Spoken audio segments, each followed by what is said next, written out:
পশ্চিমা আকাশে সূর্যটা ডুবি ডুবি, প্রকৃতি যেন নিজেকে তৈরি করে নিচ্ছে রাতের বিদঘুটে অন্ধকারে নিজেকে সাজানোর জন্য। পাখিরা সারাদিনের চঞ্চলতা শেষে নিজেদের নিরে ফিরে যাচ্ছে। থেকে থেকে নরম বাতাস গাছের সবুজ পাতাগুলোকে দোলা দিয়ে যাচ্ছে।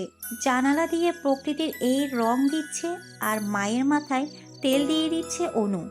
আর তার মায়ের মুখে এখনো এক কথা, কবে তার বাবা ফিরবে, কেন তার বাবা ফিরছে না। অনুও সব সময়ের মতো তার মাকে এটা ওটা বুঝিয়ে বলছে। হঠাৎ তার ফোনটা বেজে ওঠে। সে পাশ থেকে ফোনটা নিয়ে দেখে আননোন নাম্বার, তাই সে কলটা রিসিভ না করে ফোনটা পাশে রেখে দেয়। ফোনটা আবারও বেজে ওঠে। এবার অনু কিছুটা বিরক্তি হয়ে কলটা রিসিভ করে। হ্যালো, কে বলছেন? ও পাশ থেকে কেউ কাপা কাপা গলায় বলছে। অনু, মামা কেমন আছিস? ও পাশের মানুষটার গলা শুনে অনু থমকে যায়। কেন যেন এই কণ্ঠটা তার কাছে বড্ড পরিচিতি। অনু জিভ ভিজিয়ে হালকা করে তার শুষ্ক ঠোঁটটা ভিজিয়ে জিজ্ঞেস করে, কে আপনি? আমাদের বাবা মা। অনু এবার বসা থেকে উঠে দাঁড়িয়ে পড়ে। সে ঠিক শুনছে তো? ঠিক শুনছে। তার বাবা কল দিয়েছে। হ্যাঁ, এটা তার বাবারই গলা। আজ 1 বছর পর সে তার বাবার গলা শুনতে পেয়েছে। টুপ করে অনুর চোখ থেকে পানি পড়ে যায়। নিজেকে কোনো রকমে শক্ত করে অনু ভাঙা গলায় বলে, বাবা, বাবা কোথায় আছো তুমি? বলো বাবা, আমি এক্ষুনি তোমার কাছে যাব। মারে, আমি সিটি শপিং মলের পেছনে যে পরিত্যক্ত বিল্ডিংটা আছে, আমি সেখানেই আছি। তুই চলে আয়, তবে একা আসিস, তোর মাকে সঙ্গে আনিস না। ঠিক আছে বাবা, আমি এক্ষুনি আসছি। কথাটা বলে অনু কলটা কেটে দিয়ে আর মার দিকে তাকায়। রাহেলা বেগম অনুর দিকে কৌতূহলী দৃষ্টিতে তাকিয়ে আছে। তার এই দৃষ্টি যেন অনুকে অনেক প্রশ্ন করে যাচ্ছে। অনু তার মার সামনে বসে তার গালে আলতো করে হাত রেখে বলে, মা, আমি বাবাকে আনতে যাচ্ছি, তুমি অপেক্ষা করো। আমার বাবা আবার আমাদের মাঝে ফিরে আসবে। রাহেলা বেগম প্রতি উত্তরে কিছু বলেনি। এতদিন তিনি যার জন্য অপেক্ষা করছে, আজ সে মানুষটা ফিরছে, অথচ তিনি আজ নিশ্চুপ। অনু তার মায়ের কাছ থেকে বিদায় নিয়ে তার পাসটা নিয়ে বেরিয়ে যায়। তার আজ খুব অস্থির অস্থির লাগছে। মনটা বড্ড আকুতি মিনতি করছে তার বাবাকে দেখার জন্য।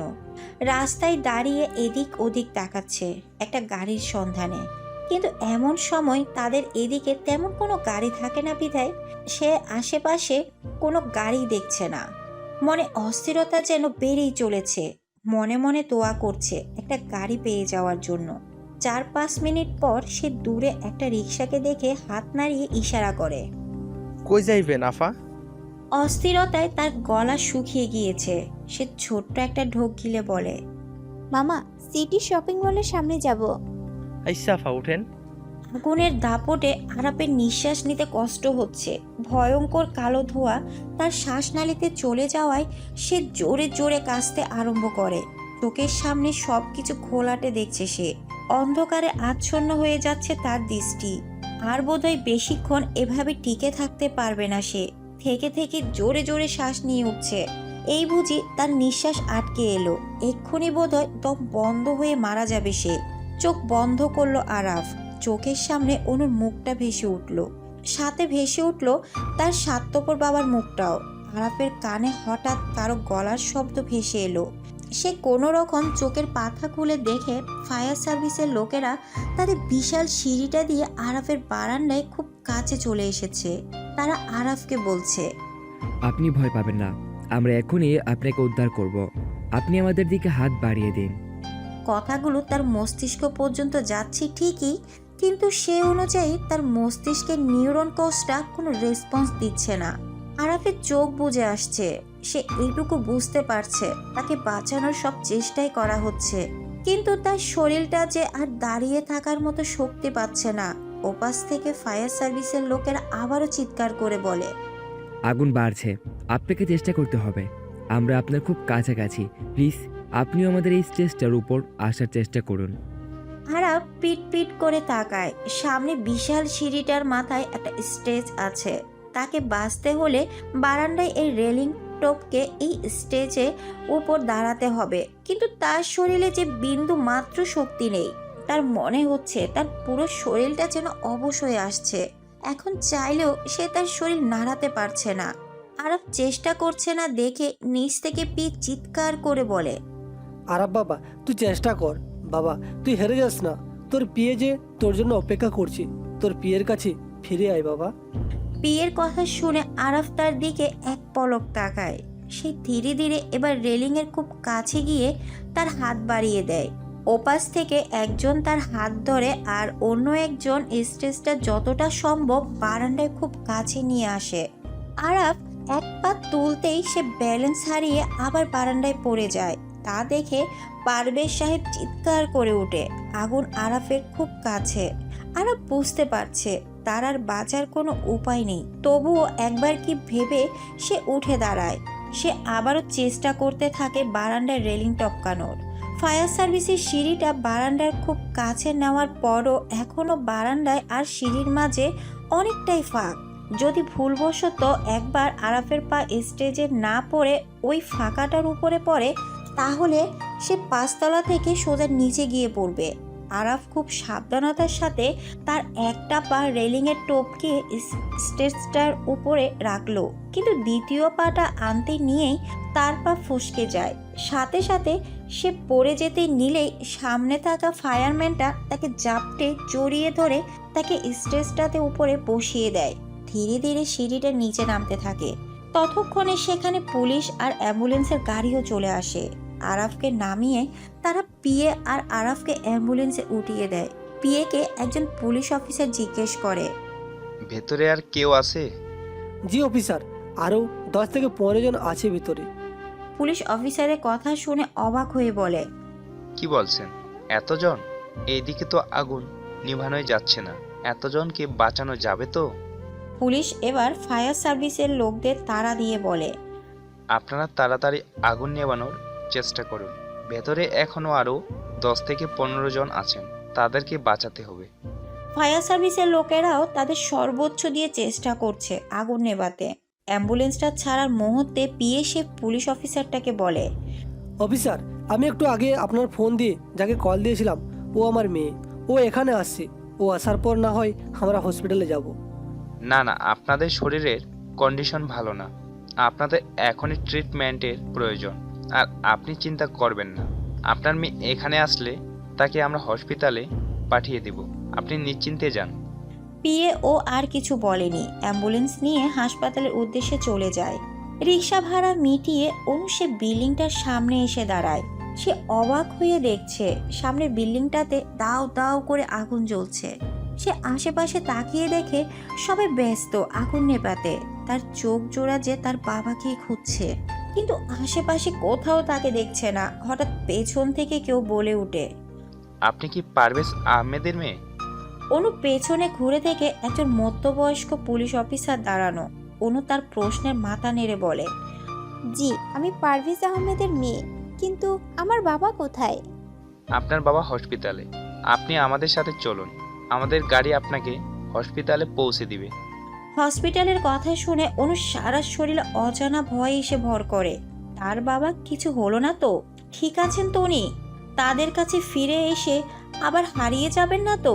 নানা ধরনের আজগুবি চিন্তা ভাবনা অনুর মাথায় ঘুরছে। অনুকে ভীতু দেখে পুলিশ অফিসার তাকে আশ্বস্ত দিয়ে বলে, চিন্তা করবেন না, আপনার বাবা ঠিক আছে, আপনি চলুন আমাদের সাথে। অনু ধীর পায়ে পুলিশের গাড়িতে গিয়ে বসলে সেটা হসপিটালের দিকে চলে যায়। হসপিটালের পাশাপাশি বেডে রাখা হয়েছে আরাফ আর অনুর বাবাকে। আরাফের জ্ঞান নেই। আগুনে কালো ধোঁয়ায় শ্বাসনালীতে প্রবেশ করায় তার শ্বাসকষ্ট হচ্ছিল, তাই তাকে অক্সিজেন দেওয়া হচ্ছে। আরাফের হাত দুটো ব্যান্ডেজ করা। তখন পিয়েকে বাঁচানোর জন্য কাঠের স্টোভটায় হাত দেওয়ার কারণে তার হাতে অনেক অংশই পুড়ে গিয়েছে। অনুর বাবার হাতেও স্যালাইন চলছে। তিনি মাথাটা কাত করে আরাফকে দেখছে। ভীষণ মায়া হচ্ছে তার আরাফের জন্য। কতটা ধকল গিয়েছে আজ। তার উপর দিয়ে মানসিক শারীরিক কষ্ট আরাফকে যেন আজ একেবারে দুর্বল করে দিয়েছে। পিয়ে মনে মনে দোয়া করছে সে যেন এই এত বড় আঘাতটা কাটিয়ে উঠতে পারে। কথাটা ভেবে তিনি মাথাটা উল্টো পাশে ঘোরাতে কেউ তাকে ডেকে ওঠে। বাবা?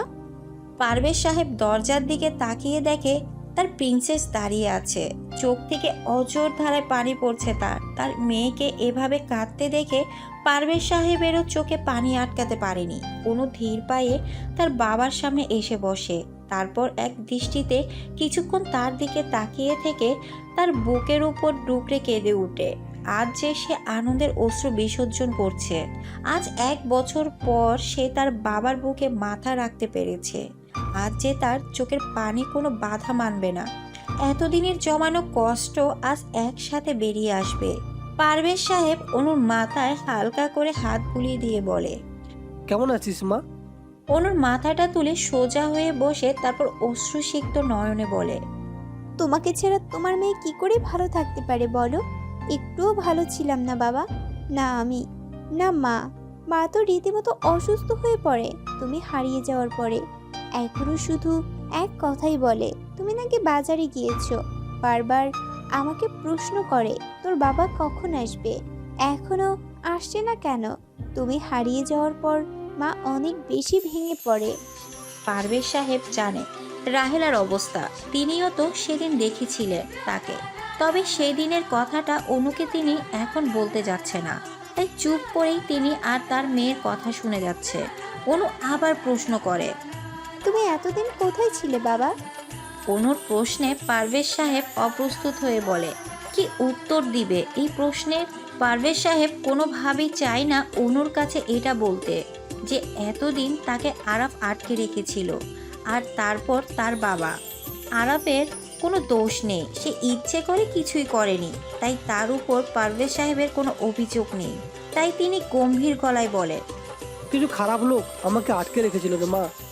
অনু করুণ চোখে জিজ্ঞেস করে, কেন বাবা? পারভেজ সাহেব ছোট্ট একটা নিঃশ্বাস ছেড়ে বলে, কারণ আমি ওই লোকগুলোর খারাপ কাজের কথা জেনে গিয়েছিলাম, তাই ওদের সাবধান করেছিলাম যেন এইসব অন্যায় কাজ বন্ধ করে, নাহলে আমি সব কিছু পুলিশকে বলে দেবো। আর ওরা সেই ভয়ে আমাকে এতদিন আটকে রেখেছিল। আর যদি আরাপ না থাকতো তবে তো তোর বাবা আর কোনোদিনও তোর কাছে ফিরে আসতে পারতো না। নিজের জীবনের ঝুঁকি নিয়ে ছেলেটা আমাকে বাঁচিয়েছে, আর এখন দেখ নিজে কীভাবে নিস্তেজ হয়ে বেডে পড়ে আছি। বাবার কথায় অনু অবাক হয়ে পাশের বেডটাতে তাকায়। এতক্ষণ বাবাকে নিয়ে বিজি থাকায় পাশের বেডে যে কেউ আছে সেটা সে খেয়ালই করেনি। কিছুক্ষণ সে বেডের মানুষটার দিকে তীক্ষ্ণ দৃষ্টিতে তাকিয়ে থেকে অনু বলে ওঠে, আরাফ স্যার।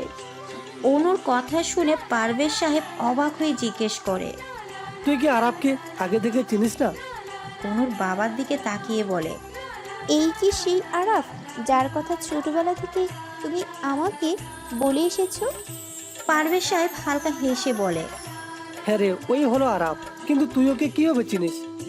অনু শান্ত কণ্ঠে বলে, আরাফ স্যার আমাদের ভার্সিটির প্রফেসর। কি বলিস? আরাপ ওর বাবার ভার্সিটিতে প্রফেসর হিসেবে জয়েন করেছে? আমি তো জানতামই না। বাবা, ওনাকে তো আমি আরো 1 বছর আগে থেকেই চিনি, কিন্তু তখন জানতাম না এই আরাফই তোমার সেই পিচ্চি আরাফ। কথাগুলো বলে অনু আরাফের বেডের সামনে গিয়ে দাঁড়ায়। ছোটবেলা থেকে তার বাবার মুখে আরাফের অনেক কথা শুনেছে। তার বাবার কথা মতে আরাফ ভীষণ মায়াবী একটা ছেলে, যে কেউ ওকে দেখলে নাকি ওর মায়ায় পড়ে যাবে। বাবার মুখ থেকে আরাফের এত এত গল্প শুনতে শুনতে অনুর মনেও ভীষণ ইচ্ছে জেগেছিল আরাফকে দেখার। বাবার কথার সাথে মিলিয়ে সে মাঝে মাঝে আরাফকে ইমাজিন করত। যেই মানুষটাকে দেখার প্রবল ইচ্ছে ছিল, সে মানুষটা আরও 1 বছর আগে অনুর সামনে চলে এসেছে, অথচ সেটা বুঝতে পারেনি। অনু এক দৃষ্টিতে আরাফের দিকে তাকিয়ে কথাগুলো ভাবছে। ছেলেটাকে দেখে আজ ভীষণ মায়া হচ্ছে তার। আরাফের 2 হাত কবজি পর্যন্ত ব্যান্ডেজ করা, অক্সিজেন মাস্ক নাক মুখ ঢাকা থাকায় তার মুখটা অস্পষ্ট হয়ে আছে। আরাফকে কিছুক্ষণ দেখে অনু আবার তার বাবার সামনে গিয়ে বসে, তারপর স্থির দৃষ্টিতে তার বাবার দিকে তাকিয়ে জিজ্ঞেস করে, বাবা, ওই বিল্ডিংয়ে আগুন কিভাবে লেগেছিল? আর স্যারই বা কি করে জানলো তুমি ওইখানে আছো?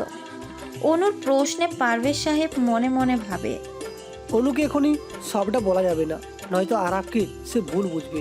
ধীরে ধীরে সময়ের সাথে সাথে তাকে সবটা বুঝিয়ে বলতে হবে।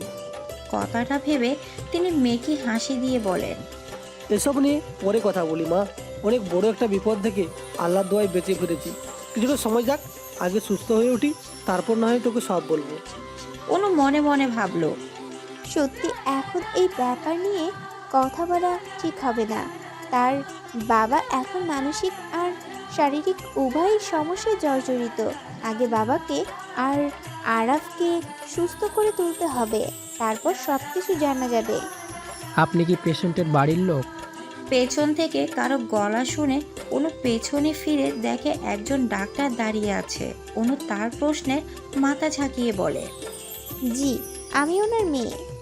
ডাক্তার এবার পাশের বেডের দিকে তাকিয়ে বলে, আর ওনার বাড়ির লোক কেউ আসেনি?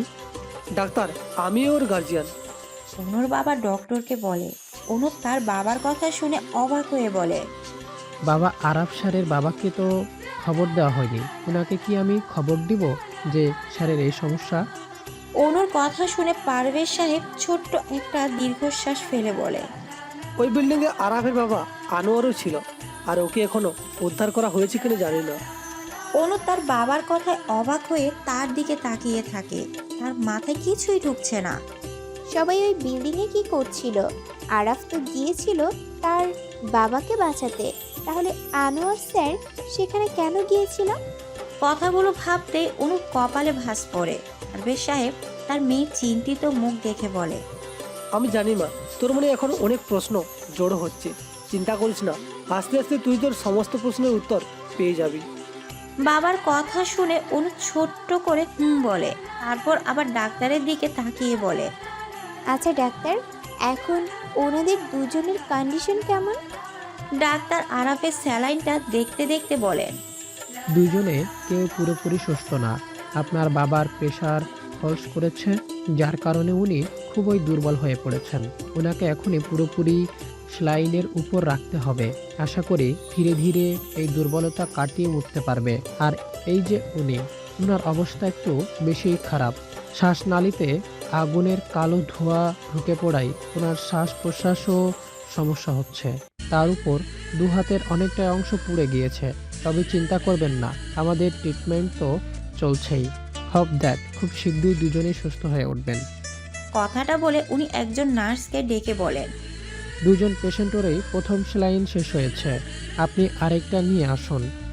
নার্সটা মাথা নাড়িয়ে জি স্যার বলে স্যালাইন আনতে চলে গেল। অনু আবার ডাক্তারকে জিজ্ঞেস করে, ডাক্তার সাহেব, আমি কি ওনাদের বাসার খাবার খাওয়াতে পারবো? বাসা থেকে খাবার নিয়ে এসে যদি ওনাদের খাওয়ানো হয় তাহলে কোনো সমস্যা হবে না তো? না না, তেমন সমস্যা হবে না, তবে চেষ্টা করবেন তরল জাতীয় খাবার খাওয়ানোর। অনু হালকা হেসে বলল, ঠিক আছে। তারপর বাবার হাতের উপর হাত রেখে বলে, বাবা, আমি বাসা থেকে তোমাদের জন্য খাবার নিয়ে আসছি, আর আসার সময় মাকেও নিয়ে আসবো। অনুর বাবা ঠোঁট দুটো প্রসারিত করে একটা শুকনো হাসি দিয়ে বলে, ঠিক আছে মা। অনুও হালকা হেসে তার বাবার উদ্দেশ্যে বেরিয়ে পড়ে। এই, তোমার কি হয়েছে? এইভাবে হসপিটালে পড়ে আছো কেন? অনুর মা রাহেলা বেগম পারভেজ সাহেবের কেবিনে ঢুকে তাকে উদ্দেশ্য করে এই কথাটা বলেন। পারভেজ সাহেব কিছুক্ষণ চুপ থেকে বলে, তেমন কিছু হয়নি, ওই একটু প্রেশারটা লো, ডাক্তার বলেছে ঠিক হয়ে যাবে।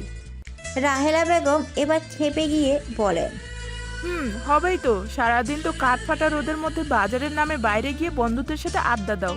আমি না করেছিলাম এত রোদের বাইরে না যেতে, অসুস্থ হয়ে পড়বে।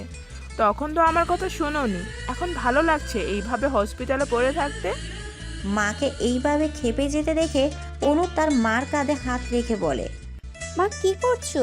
এটা একটা হসপিটাল, তুমি একটু আস্তে কথা বলো, নয়তো ডাক্তাররা সবাই রেগে যাবেন, আর পেশেন্টেরও এতে অসুবিধা হবে। অনুর কথা শুনে তিনি আর কিছু না বলে অনুর বাবার পাশে ভ্রু কুঁচকে বসলে। অনু একটা টুল এনে তাদের পাশে বসে, তারপর শান্ত গলায় তার বাবাকে বলে, বাবা, তোমার জন্য খাবার এনেছি, তুমি কি একটু কষ্ট করে উঠে বসবে? আচ্ছা মা, দাঁড়া, আমি ওঠার চেষ্টা করছি।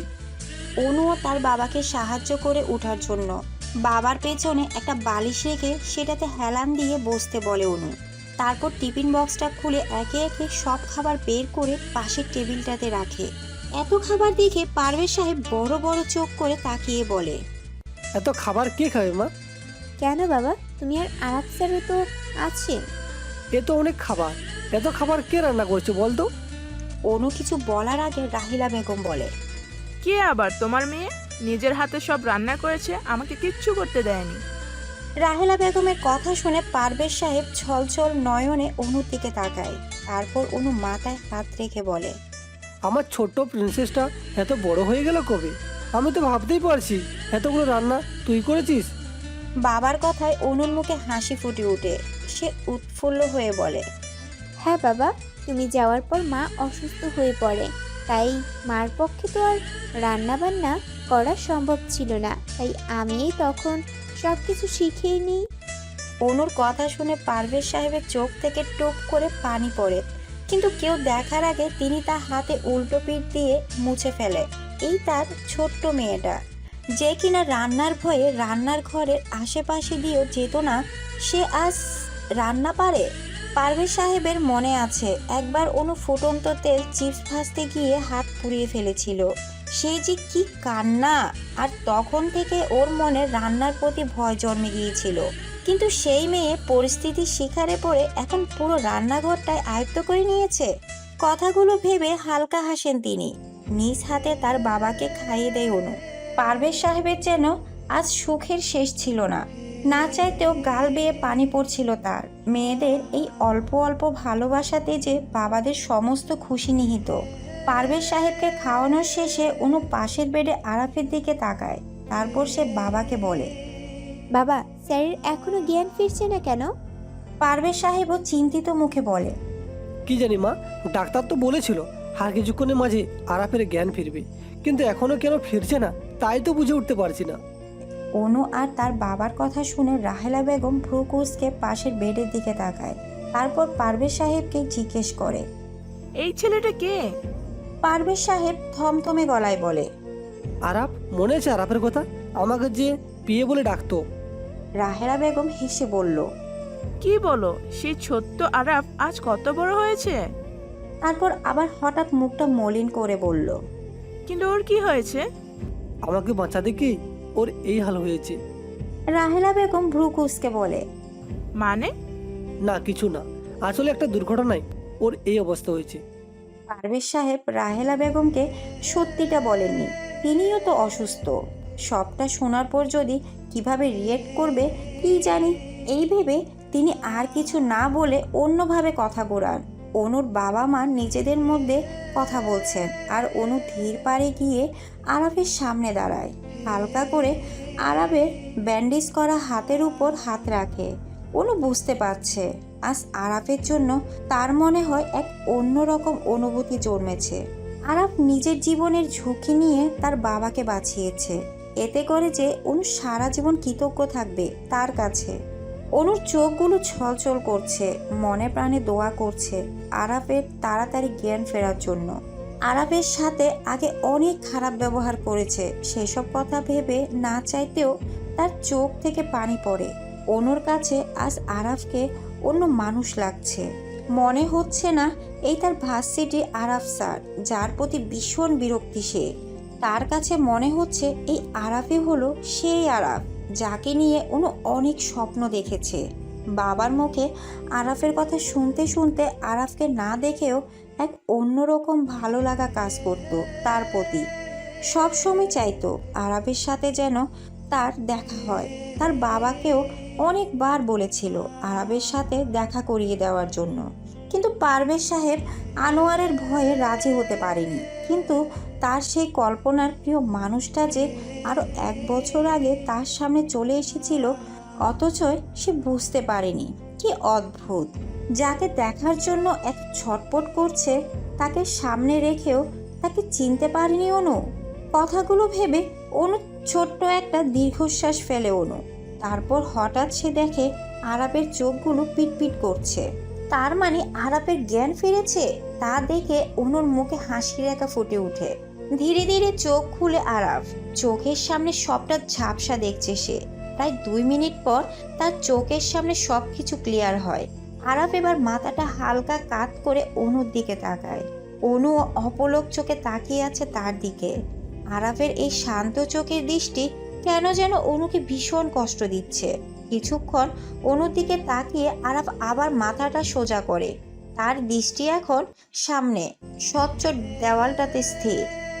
বাবা, স্যারের জ্ঞান ফিরেছে। অনুর কথায় অনুর বাবা মা আরাফের দিকে তাকায়, কিন্তু আরাফের সেদিকে খেয়াল নেই। অনু বলে, বাবা, আমি ডক্টরকে ডেকে নিয়ে আসি। আচ্ছা জামা। অনু চলে যেতে পারভেজ সাহেব অপস্ফুটিত শব্দে ডেকে উঠে। আরাফ, আরাফ মাথা ঘুরিয়ে তার দিকে তাকায়। পারভেজ সাহেবের চোখের কোণে পানি জমে। তিনি জানেন শরীরের চেয়ে আরাফের মনটা আরাফকে ভীষণ কষ্ট দিচ্ছে। শরীরের যন্ত্রণার তো ওষুধ থাকে, কিন্তু মনের যন্ত্রণার কোনো ওষুধ হয় না। এই যন্ত্রণাটাই মানুষকে বড্ড বেশি নাজেহাল করে তোলে। আরাফের মনের ভেতর কি তুফান চলছে তা বাহির থেকে কেউ বলতে পারবে না। একজনের মনের অবস্থা আরেকজন কোনোভাবেই বুঝতে পারে না, হোক না সে তার যতই আপন কেউ। যার যার কষ্ট তার তার নিজেকে একাই ভোগ করতে হয়। মানুষ তো নামমাত্রই পাশে থাকে। আরাফেরও এখন ভীষণ কষ্ট হচ্ছে, আর সেটা তার শান্ত দৃষ্টি চাহনিতে বোঝা যাচ্ছে। আজ 3 দিন পর পারভেজ আহমেদ আর আরাফ হসপিটাল থেকে রিলিজ পেয়েছে। পারভেজ সাহেব আরাফকে নিয়ে তার বাসায় যাচ্ছেন। তিনি বলে দিয়েছেন পুরোপুরি সুস্থ না হওয়া পর্যন্ত আরাফ তার বাসায় থাকবে।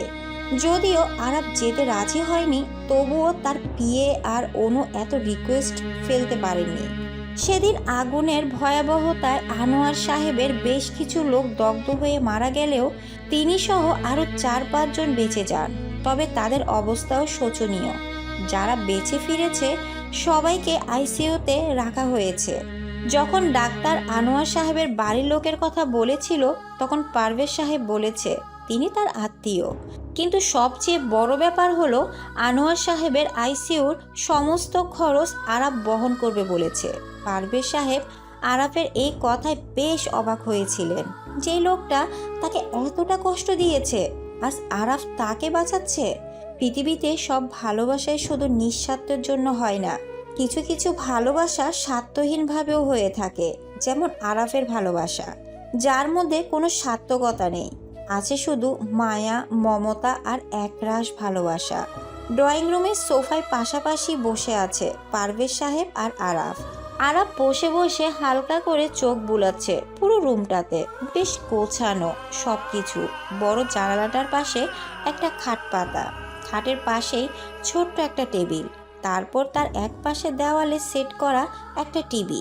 টিভিটার ঠিক উল্টো পাশে একটা 3 সিটের সোফা রাখা।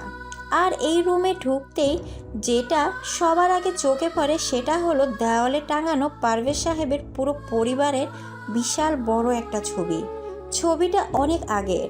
ছবির মধ্যে অনুকে অনেক বাচ্চা দেখাচ্ছে। আরাফ শান্ত দৃষ্টিতে কিছুক্ষণ ছবিটা দেখে তার পিয়ের দিকে তাকায়। তারপর তাকে ধীর কণ্ঠে জিজ্ঞেস করে, পিয়ে, শুনলাম পুলিশ নাকি তদন্ত শুরু করেছে। কিভাবে বিল্ডিং আগুন লেগেছে, কে আগুন লাগিয়েছে, আর কেনই বা লাগিয়েছে, সব কিছু তো তারা জানতে চাইছে, তাই না? আরাফের প্রশ্নে পারভেজ সাহেব ছোট্ট একটা নিঃশ্বাস ফেলে বলে, তা তো জানতে চাইবেই। এটা তো তাদের ডিউটির মধ্যে পড়ে, তাই না? তবে তুই চিন্তা করিস না, আমি ওদের বলে দিয়েছি আমরা এই ব্যাপারে এখন কোনো কথা বলতে পারবো না। আগে আমরা মানসিক আর শারীরিকভাবে সুস্থ হয়নি, তারপর আমরা ওনাদের সাথে কথা বলবো। আমাদের কথা বিবেচনা করে ওনারাও আমাদের সময় দিয়েছেন। তাই তুই এখন আর এসব নিয়ে ভাবিস না। এখন শুধুমাত্র নিজের খেয়াল রাখ, সুস্থ হয়ে উঠ তাড়াতাড়ি, তারপর এসব নিয়ে ভাবা যাবে। আরাফ মাথা নিচু করে গম্ভীর গলায় বলে, কিন্তু পিয়ে, এটা তো সত্যি যে আমিই করেছি সব কিছু, আর পুলিশ যখন সব কিছু জানবে তখন আমাকে অ্যারেস্টও করবে। আরাফের কথা শুনে পিয়ে উত্তীর্ণ গলায় বলে, একদম না, তুই কোনো ভুল করিসনি। আমি তোর কিছু হতে দেবো না, আমি সামলাবো সবটা। তোর এসব নিয়ে ভাবতে হবে না। আরাফ আর চোখে পিয়ের মুখটা একবার দেখে। ওনার চোখে মুখে আরাফের প্রতি ভীষণ রকম মায়া গাঢ়ভাবে ফুটে উঠেছে। আরাফকে তিনি আর কোনো কষ্ট পেতে দিবে না। তিনি তার সমস্ত শক্তি দিয়ে তাকে আগলে রাখবে। মনে মনে এসব কিছু ভেবে আরাফের মাথায় হাত বুলালেন তিনি। আরাফও কিছু বলছে না, শুধু মাথা নিচু করে ধীরে ধীরে নিঃশ্বাস ফেলে যাচ্ছে। বাবা, স্যারের রুম রেডি। অনুর গলার আওয়াজে দরজার দিকে তাকায় দুজন। অনুর মুখে একটা মিষ্টি হাসি দিয়ে দরজার সামনে দাঁড়িয়ে আছে। আরাফ অপলক চোখে তাকিয়ে আছে তার দিকে। হঠাৎ পারভেজ সাহেবের কথায় ধ্যান ভাঙে তার, আর সঙ্গে সঙ্গে সে চোখ নামিয়ে ফেলে। পারভেজ সাহেব আরাফের হাত ধরে বলে, চল বাবা, আমাদের এই ছোট্ট বাসায় ছোট্ট একটা রুমে তোর থাকার ব্যবস্থা করেছি। হয়তোবা আমাদের এই রুমটা তোর রুমের মতো এত বিশাল না, তবে তুই চিন্তা করিস না, রুমটা বেশ আরামদায়ক। পিয়ের কথায় আরাফের কপালের ভাঁজ পড়ে। কিছু বলতে গিয়েও চুপ হয়ে যায় সে। আরাফের কাছে রুমটা ভীষণ পছন্দ হয়েছে। সাধারণের মধ্যে অসাধারণ বলে একটা জিনিস আছে না, তা এই রুমটার মধ্যে বেশ ব্যাপকভাবে ফুটে উঠেছে। রুমের মধ্যে একটা সিঙ্গেল খাট পাতা, আর তার ঠিক মাথার উপরে ছোট্ট একটা জানালা, আর যেই জানালাটা খুলে দক্ষিণা বাতাস ছেয়ে যাবে পুরো রুমে। খাটের পাশে একটা ছোট্ট বেড ক্যাবিনেট রাখা, তার উল্টো পাশে রাখা একটা বুক শেলফ। দূর থেকে দেখেই বোঝা যাচ্ছে অনেক রকম বই দিয়ে এটা সাজানো। বুক শেলফের ডান পাশে রয়েছে ছোট্ট একটা বেলকুনি। সবকিছু মিলিয়ে আরাফের কাছে রুমটাকে চমৎকার লেগেছে। অনু পেছন থেকে ধীর কণ্ঠে বলে, স্যার, রুমটা পছন্দ হয়েছে? আপনার এখানে থাকতে কোনো অসুবিধা হবে না তো? আরাফ পেছনে ঘুরে এক পলক অনুর দিকে তাকিয়ে আবার সামনের দিকে ফিরে তারপর শান্ত কণ্ঠে বলে, খুব পছন্দ হয়েছে। আমার পছন্দটাই সাধারণ, তাই সাধারণ রুমটাকেও আমার এই মুহূর্তে অসাধারণ লাগছে। আরাফের কথায় অনু পারে না লুঙ্গি ডান্স দেয়। অনু খুশিতে গদগদ হয়ে বলে, ঠিক আছে স্যার, আপনি ফ্রেশ হন, আমি আসছি। অনু রুম থেকে বের হতেই পারভেজ সাহেবের হাতে কিছু শপিং ব্যাগ নিয়ে আরাফের রুমে আসে। আরাফ বাবা, দেখ তো এই জামাগুলো তোর পছন্দ হয় কিনা। আরাফ পেছনে ঘুরে দেখে তার পিয়ের হাতে কিছু শপিং ব্যাগ নিয়ে দাঁড়িয়ে আছে। আরাফ অবাক হয়ে জিজ্ঞেস করে, এগুলো কি বিয়ে? আসলে তোর জন্য কয়েকটা জামা আগে থেকেই অনুকে দিয়ে কিনে রেখেছিলাম। এখন তো আর তুই তোর বাসায় গিয়ে তোর জামা কাপড় আনতে পারবি না, তাই আপাতত এগুলো পরে একদিন গিয়ে তুই তোর বাসা থেকে বেশ কিছু জামা কাপড় এখানে নিয়ে আসিস। পিয়ের কথায় আরাফ ধীর পায়ে তার সামনে এসে দাঁড়ায়। তারপর করুণ কণ্ঠে বলে, তুমি আমার জন্য অনেক কিছু করেছো বিয়ে, তোমার ঋণ আমি কখনোই শোধ করতে পারবো না।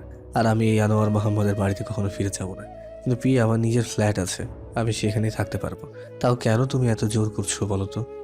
পারভেজ সাহেব আরাফের বাহুতে হালকা করে হাত রেখে বলে, বাবারে, আমি জানি নিজেকে চালানোর মতো ক্ষমতা তোর আছে, আর আমি এটাও জানি যে এই সময়ে আমি যদি তোকে একা ছেড়ে দিই তাহলে তুই কোনো ভুল সিদ্ধান্ত নিতেও দুবার ভাববি না। তোর মনের অবস্থা পুরোপুরি না বুঝতে পারলেও কিছুটা তো আন্দাজ করতে পারি। এত বড় মানসিক আঘাত পেয়েছিস তুই, তার উপর শারীরিকভাবেও এত দুর্বল। তুই কি করে ভাবলি এই অবস্থায় তোকে আমি একা থাকতে দিব? তোর পিয়ে এখনো মারা যায়নি যে তোর আরাফকে এতটা কষ্টে থাকতে দেবে। আমাদের সাথে থাকলে তুই যে তোর সমস্ত কষ্ট ভুলে যেতে পারবি, আমি তা বলছি না, তবে আমাদের সাথে থাকলে তুই কিছুটা হলেও ভালো থাকতে পারবি, যারা তুই একা থাকলে কখনোই পারবি না। আর বাকি রইল তোর ঋণ পরিশোধের কথা, সেটা না হয় আমি সময় মতো আদায় করে নেব। কথাটা বলে আরাফের হাতে শপিং ব্যাগগুলো দিয়ে রুম থেকে বেরিয়ে যান পারভেজ আহমেদ। আর তার যাওয়ার দিকে এক দৃষ্টিতে তাকিয়ে থাকে আরাফ। বারান্দায় দাঁড়িয়ে গুনগুন করে গান গাইছে আর জ্যোৎস্নায় বিলাস করছে অনু। বাহিরে ফুরফুরে বাতাসে তার মনটাও আজ ভীষণ ফুরফুরে। সে চোখ বন্ধ করে জোরে একটা শ্বাস নিয়ে আকাশের দিকে তাকায়। হাজার হাজার তারার মাঝে এক বিশাল চাঁদ উঠেছে আকাশে।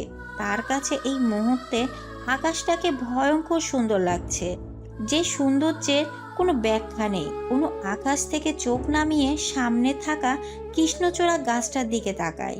এই গাছটার মধ্যে কেমন যেন একটা মাদকতা আছে, আর আজ এই চাঁদের আলোয় এই মাদকতাটা যেন আরো বেড়ে গিয়েছে। কৃষ্ণচূড়া গাছের রক্তিম ফুলগুলো যেন বারবার অনুকে তাদের কাছে ডাকছে। মনে হচ্ছে তারা অনুকে তাদের এই রক্তিম লালের মাঝে ডুবিয়ে দিতে চায়। অনুও যে চায় ডুবে যেতে, হারিয়ে যেতে চায় এই রক্তিমের মাদকতায়। প্রকৃতির ভয়ঙ্কর নেশা যখন ভীষণ রকমভাবে ধীরে ধীরে অনুর মস্তিষ্কে গ্রাস করতে থাকে, তখনই সে নেশা ভাঙতে অনুর ফোনটা বেজে ওঠে। অনুর চোখ মুখ কুঁচকে পেছনের দিকে তাকায়। এই মুহূর্তে তো তার এই প্রাণের প্রিয় ফোনটাকেও আছাড় মেরে ভেঙে ফেলতে ইচ্ছে করছে। সে একরাশ বিরক্তি নিয়ে রুমের ভিতরে যায়। ফোনের দিকে তাকাতেই সে দেখে মেসেঞ্জারে তার ফ্রেন্ড গ্রুপ থেকে কল আসছে। অনু বিরক্তি নিয়ে কলটা তুলে। বলো। দোস্ত, এসব কি শুনছি? আঙ্কেল নাকি ফিরে এসেছে, আর আঙ্কেলকে নাকি আমাদের আরাফ স্যার বাঁচিয়েছে। আর সিটি মলটার পেছনের বিল্ডিংটাতে নাকি ভয়ঙ্কর আগুন লেগেছিল, আর তাতে নাকি আমাদের প্রিন্সিপাল সহ অনেক মানুষ দগ্ধ হয়েছে, অনেকে নাকি মারাও গিয়েছে। এসব কি সত্যি দোস্ত? ওদের কথা শুনে অনু দাঁতে দাঁত চেপে বলে। কিরে রিহান, তুই চুপ করে আছিস কেন? তোর কি কোনো প্রশ্ন নাই? শুনলাম রিহান স্যার নাকি তোদের বাসায় আছে, সত্যি নাকি? আর আমাদের একটু প্রথম থেকে সবটা বলতো, আমরা তো কিছুই বুঝতে পারছি না। কাল ভার্সিটিতে আসার পর সব বলবো। এখন ফোন রাখ, আল্লাহ হাফেজ। কথাটা বলে অনু কল কেটে দিয়ে আবার বারান্দায় চলে যায়। এত সুন্দর মুহূর্তটা এই হনুমানগুলোর সাথে আজাইরা কথা বলে কাটাতে চায় না সে, তাই আবার বারান্দায় এসে সে তার মাদকতার মাঝে ডুবে যায়। ঘুমের মধ্যে অনুর মনে হচ্ছে কেউ যেন তাকে গভীর মনোযোগ দিয়ে দেখছে। বেশ অস্বস্তিকর লাগছে তার, কিন্তু গভীর ঘুমের কারণে চোখের পাতাও খুলতে পারছে না সে। মুখের উপর কারো গরম নিঃশ্বাস অনুভব করতে পারছে অনু। মনে হচ্ছে কেউ যেন তার উপর ঝুঁকে পড়ে তাকে দেখেই যাচ্ছে। সে গরম নিঃশ্বাসটা তার চোখে মুখে ভীষণভাবে আশ্রে পড়ছে। এবার যেন অনুর অস্থিরতাটা আরও বেড়ে গিয়েছে। পিটপিট করে চোখগুলো খোলার চেষ্টা করছে সে, কিন্তু ঘুমের কারণে চোখের পল্লব বেশ ভারী হয়ে আসছে, যার ফলে সে তা খুলতে পারছে না। হঠাৎ তার মনে হলো সে তার কপালে খুব গভীরভাবে কোমল কিছু স্পর্শ পেয়েছে, আর এর ফলে তার পুরো শরীরে এরকম শিহরণ দিয়েছে।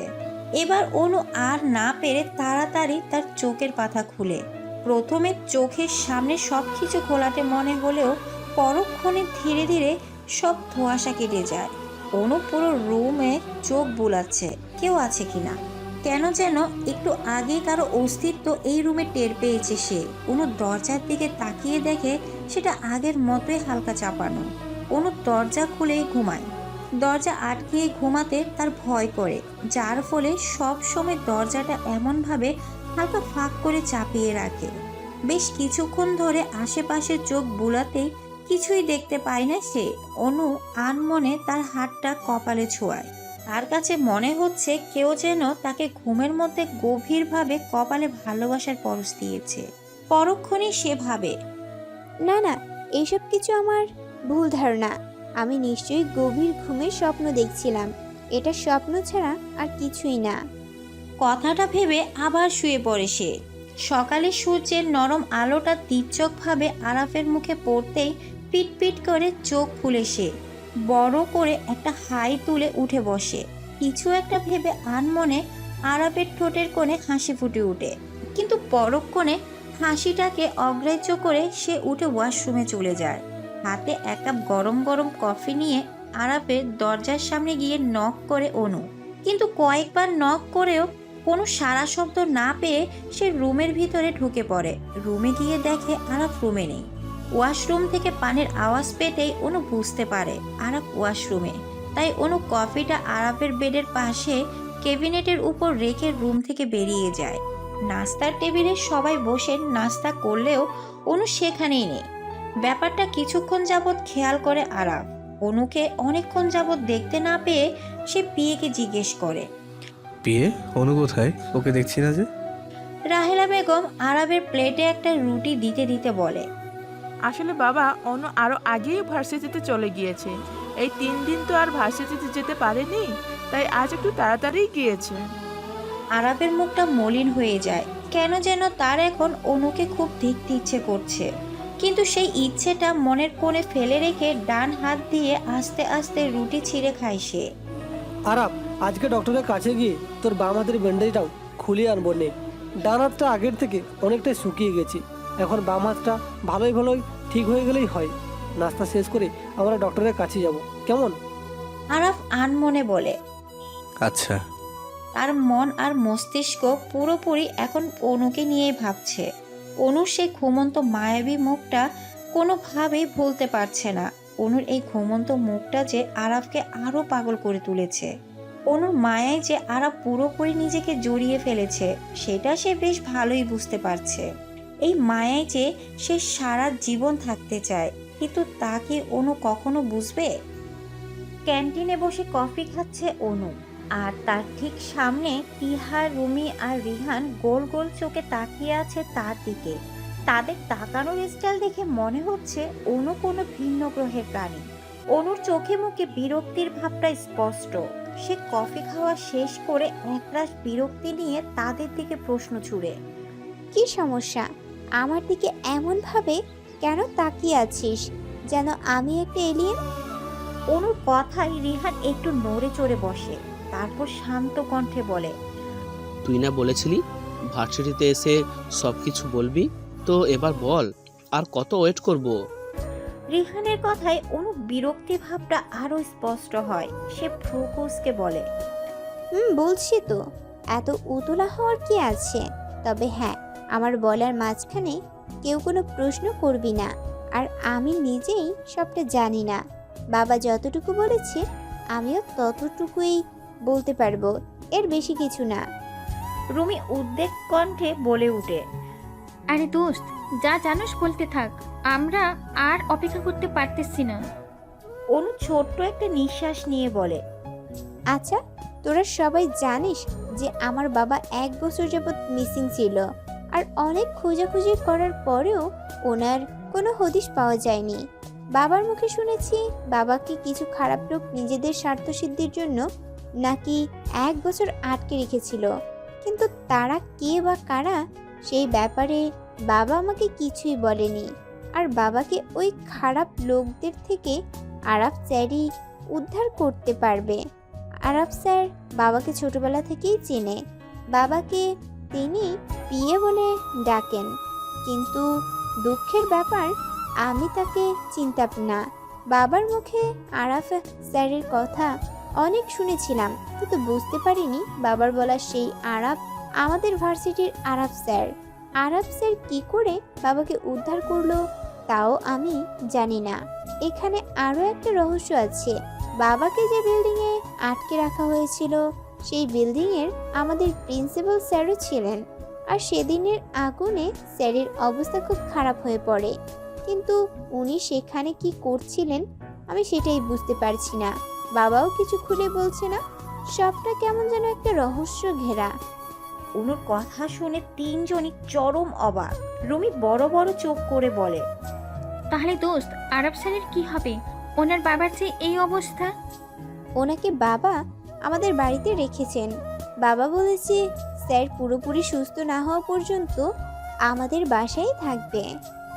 অনুর কথায় তিহা আর রুমির চেহারার কোনো পরিবর্তন না হলেও রিহানের চেহারার পরিবর্তন হয়েছে। আরাফের অনুদের বাসায় থাকার কথা শুনে রিহানের ভ্রু কুঁচকে আসে। তার কাছে যেন এই ব্যাপারটা মোটেও পছন্দ হয়নি। রিহান কিছু বলতে যাবে তার আগে পেছন থেকে কিছু সিনিয়র ছাত্রছাত্রী এসে অনুকে প্রশ্ন ছুড়ে, আচ্ছা, তুমি তো অনু, যার বাবা 1 বছর পর ফিরে এসেছে, আর তোমার বাবাকে নাকি আমাদের আরাফাত স্যারই বাঁচিয়েছে? অনু ভ্রুকুসকে পেছনে তাকিয়ে দেখে বেশ কয়েকজন ছেলে মেয়ে পেছনে দাঁড়ানো। অনু বুঝতে পারে ইতিমধ্যে এই ব্যাপারটা সবাই মোটামুটি জেনে গিয়েছে, তাই অনু মুখে একটা মেকি হাসি দিয়ে বলে, জি ভাইয়া, আমার বাবাই 1 বছর পর ফিরে এসেছে, আর আরাফ স্যারই আমার বাবাকে বাঁচিয়েছে। ওদের মধ্যে ব্লু কালারের শার্ট পরা একটা ছেলে বলে ওঠে, নিউজে দেখলাম আমাদের ভার্সিটির প্রিন্সিপাল স্যারও নাকি আগুনে মারাত্মকভাবে দগ্ধ হয়েছে। ওনার কি তোমার বাবাকে বাঁচাতে গিয়ে এমন হয়েছে? ছেলেটির কথায় অনু বেশ বিরক্তি লাগছে। ইচ্ছে তো করছে 2-4টা কড়া কথা শুনিয়ে দিতে, কিন্তু এই মুহূর্তে তার ঝগড়া করার ইচ্ছে নেই। তাই অনু নিজেকে শান্ত রেখে বলে, ভাইয়া, আমি আসলে সবটা জানি না। আমার বাবা আমাকে যেটুকু বলেছে আমি সেটুকুই জানি, আর পুলিশ তো তদন্ত করছেই পুরো ব্যাপারটা নিয়ে। আশা করছি খুব শীঘ্রই সবটা বুঝতে পারবেন। অনুর কথা শুনে ছেলেগুলো আর কোনো কথা না বাড়িয়ে সেখান থেকে চলে যায়। আর অনু একটা ছোট্ট দীর্ঘশ্বাস ফেলে বলে, চল ক্লাসে যাই। সবাই ক্লাসে মনোযোগ দিলেও তিহার মনোযোগ রিহানের দিকে। তিহা, অনু আর রুমি যে বেঞ্চে বসেছে, রিহান তার ঠিক উল্টো পাশে বসেছে। তিহা আর চোখে বারবার রিহানকে দেখে যাচ্ছে। হালকা আকাশি রঙের একটা শার্ট পরেছে রিহান। শ্যামলা গায়ে শার্টটা যেন নিখুঁতভাবে ফুটে রয়েছে। চুলগুলো এলোমেলো হয়ে কপালের উপরে পড়ে আছে। এই ছেলের চুল সব সময় এমন অগোছালো থাকে। মাঝে মাঝে তিহার ইচ্ছে করে রিহানের এই অগোছালো চুলগুলো সে তার হাত দিয়ে সুন্দর করে গুছিয়ে দিবে, কিন্তু সেই সাহসটা তার নেই, যার কারণে তার এই অনুভূতিটা তার অজান্তেই মনের কোণেই পড়ে থাকে। আরাফের গাঢ় কালারের চোখগুলোর উপর তিহা সব থেকে বেশি দুর্বল। ভীষণ রকম মায়া আছে এই চোখগুলোতে। তিহাও সে মায়া নিজেকে হারিয়ে ফেলেছে। সে খুব ভালো করেই জানে এই মায়া সে কখনোই কাটিয়ে উঠতে পারবে না। এখন যে সে তার নিজের মনের এক কোণে রিহানের অস্তিত্ব টের পায়, কিন্তু রিহানের মনে কি আদৌ কখনো তিহার কোনো অস্তিত্ব তৈরি হবে, নাকি সারা জীবন সে জায়গাটা অনুই থেকে যাবে? কথাগুলো ভাবতেই তিহার মনটা ভীষণ খারাপ হয়ে যায়। সে যে রিহানকে খুব ভালোবাসে, কিন্তু রেহান কি কখনো বুঝবে তার ভালোবাসাটা? এক দৃষ্টিতে রেহানের দিকে তাকিয়ে কথাগুলো ভাবছে তিহা। হঠাৎই রিহান পাশে তাকিয়ে তিহাকে তার দিকে এইভাবে তাকিয়ে থাকতে দেখে দুষ্ট হাসি দিয়ে চোখ টিপ মারে। সঙ্গে সঙ্গে তিহা ধরফরিয়ে রিহানের উপর থেকে দৃষ্টি সরিয়ে ফেলে। সে বড় বড় চোখ করে সামনে থাকা স্যারের দিকে তাকিয়ে আছে। নিঃশ্বাসটা কিছুক্ষণের জন্য বেরিয়ে গিয়েছে। রিহান তাকে চোখ মেরেছে, ব্যাপারটা যেন কিছুতেই সে হজম করতে পারছে না। আর এইদিকে রিহান তিহার এমন অস্থিরতা দেখে মনে মনে হেসে বলে, পাগলি একটা। বাড়ি ফিরে অনু দেখে আরাফ তাদের বাড়ির সামনের উঠানটায় চুপচাপ দাঁড়িয়ে আছে। দৃষ্টি তার সামনেই কৃষ্ণচূড়ার গাছটাতে স্থির। স্যারকে এই সময় বাহিরে দেখে অনু অবাক হয়ে জিজ্ঞেস করে, স্যার আপনি এখানে কি করছেন? অনুর প্রশ্নে আরাফ তার দিকে না তাকিয়ে উত্তর দেয়, আসলে কৃষ্ণচূড়া গাছটাকে দেখছিলাম। ওই গাছটার মধ্যে কেমন যেন একটা মাদকতা আছে, তাই না? অনু ধীর পায়ে আরাফের সামনে এসে দাঁড়ায়, তারপর মিহি কণ্ঠে বলে, জি স্যার, আমিও প্রতি রাতে এর মাদকতায় হারিয়ে যাই।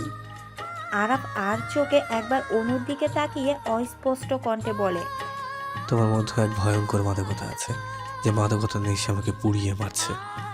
আরাফের এই অস্পষ্ট কথাটা অনুর বোধগম্য হয়নি, তাই সে অবাক চোখে জিজ্ঞেস করে, স্যার কিছু বলবেন? অনুর কথায় আরাফ তাচ্ছিল্যের হাসি দিয়ে বলে, না, কিছু বলেনি। বাই দ্য ওয়ে, ভার্সিটির কি অবস্থা? নিশ্চয়ই সবাই সব কিছু জানে। অনু ছোট্ট একটা দীর্ঘশ্বাস ফেলে বলে, স্যার এই ঘটনাটা অলরেডি খবর শোনানো হচ্ছে, তো তাতে তো সবার জানাটাই স্বাভাবিক। আরাফ ধীর কণ্ঠে বলে, আচ্ছা, তো তুমি গিয়ে ফ্রেশ হয়ে দাও। অনু ঠিক আছে বলে চলে যেতে নিবে, তখনই তার চোখ যায় আরাফের বাম হাতের দিকে। বাম হাতের ব্যান্ডেজটাও খোলা। অনু অবাক হয়ে জিজ্ঞেস করে, স্যার আজকে কি আপনার বাম হাতের ব্যান্ডেজটা খুলে ফেলছেন? আরাফ তার বাম হাতের দিকে তাকিয়ে বলে, সকালে পিয়ার আমি হসপিটাল থেকে ড্রেসিং করিয়ে এসেছি। ও আচ্ছা, আর আপনার বাবা কেমন আছে? বাবার কথা শুনে আরাফ চোখ মুখ শক্ত করে অনুর দিকে তাকায়। এমনভাবে তাকিয়েছে যেন অনু কোনো ভুল কথা বলে ফেলেছে। আরাফ দৃষ্টি সরিয়ে বলে, ডাক্তার বলেছে আগের মতনই আছেন, তেমন কোনো উন্নতি হয়নি। আরাফের কথায় অনু ভাবে হয়তোবা আরাফ তার বাবার জন্য মন খারাপ করছে, তাই আর কিছু না বলে অনু নিজের রুমে চলে আসে। সন্ধ্যার দিকে অনু তার বাবা মায়ের রুমে সোফার উপরে পায়ের উপর পা তুলে বসে বসে সিনশেন দেখছে, আর থেকে থেকে সে হাসিয়ে লুটিয়ে পড়ছে। অনুর বাবা একটু বাহিরে গিয়েছে, এতদিন পর ফিরেছে, তাই তিনি তার বন্ধুদের সাথে দেখা করতে গিয়েছেন। আর অনুর মা রান্নাঘরে চা বানাচ্ছেন। পারভেজ সাহেব ফিরে আসার পর থেকে রাহেলা বেগম পুরোপুরি সুস্থ হয়ে ওঠেন। এখন উনি আবার ওনার স্বাভাবিক জীবনে ফিরে গিয়েছেন। যে মানুষটার জন্য পুরো পরিবারটা এতদিন অন্ধকারে ছিল, সে মানুষটা ফিরে আসায় তাদের পরিবারটা আবার সজীব হয়ে উঠেছে। বেশ কিছুক্ষণ যাবৎ ভ্রুকুসকে অনুর কাণ্ডগুলো খেয়াল করছে আরাফ। এত বড় একটা মেয়ে কিনা এখনো এইভাবে কার্টুন দেখে হাসতে হাসতে গড়াগড়ি খাচ্ছে। ব্যাপারটা আরাফের কাছে বেশ বিরক্তিকর, তাই সে একবার গম্ভীর গলায় ডাক দেয়। অনু, কিন্তু অনু তো সেদিকে খেয়ালই নেই, সে তো নিজের মতো পা দুলাচ্ছে আর কার্টুন দেখছে। আরাফ আরো কয়েকবার অনুকে ডাকে, কিন্তু তাতেও কোনো কাজ হচ্ছে না দেখে আরাফ ছো মেরে অনুর হাত থেকে টিভির রিমোটটা নিয়ে টিভিটা অফ করে দেয়। অনু বিরক্তি নিয়ে পাশে তাকাতেই আরাফকে দেখে ধরফরিয়ে উঠে সোজা হয়ে দাঁড়ায়, তারপর দাঁত কেলিয়ে জিজ্ঞেস করে, স্যার টিভিটা অফ করলেন কেন? আরাফ বিরক্তি নিয়ে বলে। আমার তো জানা ছিল না অনু, তুমি যে এত বড় বাচ্চা। আরাফের কথায় অনু প্রযুগল হালকা কুঁচকে যায়। সে আরাফকে জিজ্ঞেস করে, কেন স্যার, কি হয়েছে? আরাফ সোফায় বসতে বসতে বলে, এই যে এইভাবে কার্টুন দেখে হাসিতে গড়াগড়ি খাচ্ছ, এমন তো 4-5 বছরের বাচ্চারা করে। আমার তো তোমাকে দেখে কোনো দিক দিয়ে এই 4-5 বছরের বাচ্চা বলে মনে হচ্ছে না। অনু ভ্রু কুঁচকে বলে, কার্টুন দেখতে হলে যে বাচ্চা হতে হয় সেটা আপনাকে কে বলল? কার্টুন যে কোনো বয়সী মানুষই দেখতে পারে। অনুর কথায় আরাফ হালকা হেসে বলে, দুদিন আমাদের বাচ্চাদের কোলে নিয়ে একসাথে বসে কার্টুন দেখো। তো আমি বলতে গিয়েও থেমে যায় অনু। আরাফ কি বলল? আমাদের বাচ্চা মানে কি? আরাফও বুঝতে পারে সে মুখ ফসকে ভুল কথা বলে ফেলেছে, তাই সে কথা কাটানোর জন্য হালকা গলা কাশি দিয়ে বলে ওঠে, যাও অনু, এখন গিয়ে পড়তে বসো। অনু এখনো অবাক চোখে আরাফের দিকে তাকিয়ে আছে। তার মাথায় এখনো যেন এই আমাদের বাচ্চার কথাটা ঢুকছে না। অনুকে এভাবে দাঁড়িয়ে থাকতে দেখে আরাফ এবার কিছুটা কঠোর হয়ে বলে, কি হলো, কি বলা বুঝতে পারোনি? যাও গিয়ে পড়তে বসো, গো। লাস্টের কথাটা একটু জোরে বলায় অনু কিছুটা ভয় পেয়ে যায়, তাই সে মাথা নিচু করে চুপচাপ নিজের রুমে চলে আসে। অনু যেতে আরাফ স্বস্তির নিঃশ্বাস ফেলে। বই খুলে বসেও অনু একটা কথাই ভাবছে, আমাদের বাচ্চা। এই আমাদের বাচ্চার কথা বলতে আরাফ কাদের বাচ্চার কথা বলেছে তা কিছুতেই বুঝতে পারছে না অনু। তার ছোট্ট মস্তিষ্কটা এত বড় কথাটা বিশ্লেষণ করতে পারছে না, তাই সে এক প্রকার বিরক্তি হয়ে পড়ায় মন দেয়। আমি তোমাকে ভালোবাসি অনু। এসব কি বলছেন আপনি আরাফ স্যার? ঠিকই বলছি, সত্যি আমি তোমাকে ভালোবাসি, ভীষণ ভালোবাসি তোমায়। ঘুম থেকে ধরপড়িয়ে উঠে বসে অনু। এটা কি স্বপ্ন দেখলো সে? আরাফ স্যার তাকে প্রপোজ করছে? কি অদ্ভুত স্বপ্ন রে বাবা। অনু বড় বড় কয়েকটা নিঃশ্বাস নেয়, মনে মনে ভাবছে সে আরাফ স্যারকে নিয়ে একটু বেশি ভাবছে, তাই এমন উল্টাপাল্টা স্বপ্ন দেখেছে। অনু ছোট্ট একটা নিঃশ্বাস ফেলে আর কিছু না ভেবে ওয়াশরুমে চলে যায়। আনমনে ভোরের দিকে স্বপ্নের কথা ভাবছে অনু। আচ্ছা, আরাফ যদি কখনো সত্যিই তাকে প্রপোজ করে? পরক্ষণে আবার ভাবে, না না, আরাফ স্যার তাকে কেন প্রপোজ করবে? সে তো আর তাকে ভালোবাসে না। এটা শুধুমাত্রই তার একটা স্বপ্ন ছিল, এর থেকে বেশি কিছু না। কথাগুলো ভাবছে আর আরাফের জন্য কফি বানাচ্ছে অনু। কফি বানানোর শেষে কফির গ্লাসটা হাতে নিয়ে আনমনে আরাফের রুমে ঢুকে পড়ে সে। দরজায় নক করার কথা নিদারুণভাবে ভুলে গেছে। রুমে ঢুকেই অনু রীতিমতো শক, হাত দুটো থরথর করে কাঁপছে, সাথে হাতে থাকা কফির গ্লাসটাও। সামনে থাকা মানুষটাকে দেখে তার গলা শুকিয়ে উঠেছে। আরাফের উন্মুক্ত বুক পিঠ থেকে অনু যেন থমকে গিয়েছে। এর থেকে ভয়ানক দৃশ্য মনে হয় আজ পর্যন্ত দেখেনি সে। সবেমাত্র গোসল করে বেরিয়েছে আরাফ। আয়নার সামনে দাঁড়িয়ে তার ভেজা চুলগুলো মুছছে, পরনে শুধু ব্ল্যাক কালারের ট্রাউজার। বুকের পশমগুলো এখনো ভিজে লেপ্টে আছে তার গায়ের সঙ্গে। আরাফের ফর্সা গালের চাপ দাড়িগুলোতে এখনো হালকা হালকা পানি জমে আছে। এই মুহূর্তে আরাফকে অনুর কাছে পৃথিবীর সব থেকে আকর্ষণীয় পুরুষ মনে হচ্ছে। আরাফ নিজের মতো চুল মুছে যাচ্ছে। সে জানেও না বেচারি অনু যে তাকে দেখে 360 ডিগ্রি অ্যাঙ্গেলে ক্রাশ খেয়েছে। অনু বেশ কিছুক্ষণ বোকার মতো আরাফের দিকে তাকিয়ে থেকে কফির গ্লাসটা আস্তে করে বেড ক্যাবিনেটের উপরে রেখে আরাফের রুম থেকে বেরিয়ে নিজের রুমে চলে আসে। রুমে এসে ধপ করে বিছানায় বসে পড়ে। মনে মনে ভাবে, কি বডি, বাপরে। পরক্ষণে সে আবার মনে মনে বলছে, ছি অনু, তুই এত লুচু হলি কবে থেকে? নিজের স্যারকে এভাবে কেউ দেখে? একটু লজ্জা শরম নেই? কথাগুলো ভেবে হুট করে রেগে যায় সে। তার এই হঠাৎ রেগে যাওয়ার কারণ সে নিজেও জানে না। এই মুহূর্তে মাথা থেকে অন্য সব কিছু বের করে ভার্সিটির জন্য রেডি হতে হবে সে। তুই নাকি আমাকে ভালোবাসিস তিহা? রিহানের প্রশ্ন থমকে যায় তিহা। ক্যান্টিনে বসে আড্ডা দেওয়ার মাঝেই তিহা একটা কল আসে, আর তাই সে একটু বাহিরেই সে কলটা রিসিভ করে। কথা বলার শেষে ভিতরে যেতেই পেছন থেকে রিহান প্রশ্ন ছুড়ে। তিহা অবাক চোখে পেছনে ফিরে দেখে রিহান বুকের উপর হাত ভাঁজ করে তীক্ষ্ণ দৃষ্টিতে তার দিকে তাকিয়ে আছে। রিহানের প্রশ্নে কি জবাব দিবে তা জানা নেই। সে তো ভাবছে রিহান সব কিছু জানলো কি করে, তাহলে কি অনুই রিহানকে সব বলেছে?